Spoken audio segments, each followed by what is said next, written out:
শ্রীমদ্ভগবদ্গীতার প্রথম অধ্যায় দ্বিতীয় শ্লোক।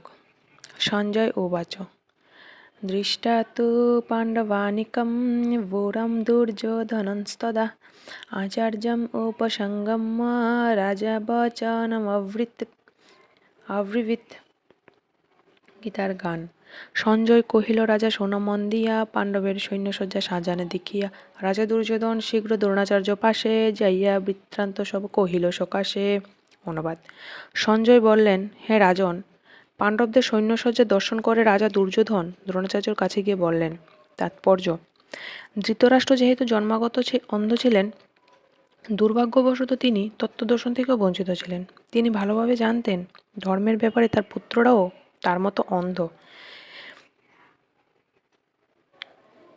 তাই তিনি নিশ্চিত ছিলেন তার পুত্ররা পাণ্ডবদের সঙ্গে কোনো রকম মীমাংসা করতে সক্ষম হবে না, কারণ পাণ্ডবরা জন্ম থেকে অত্যন্ত ধর্মপরায়ণ ছিলেন।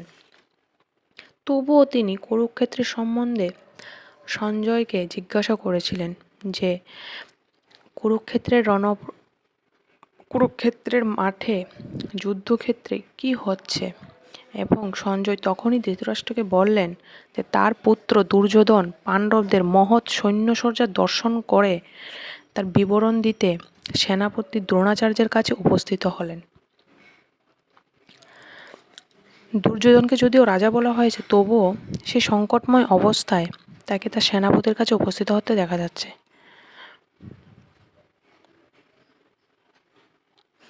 পাণ্ডবদের সৈন্যসজ্জা দেখে দুর্যোধনের মনে যে ভয় সঞ্চার হয়েছিল তা তিনি চতুরতার আবরণে ঢেকে রাখতে পারেনি।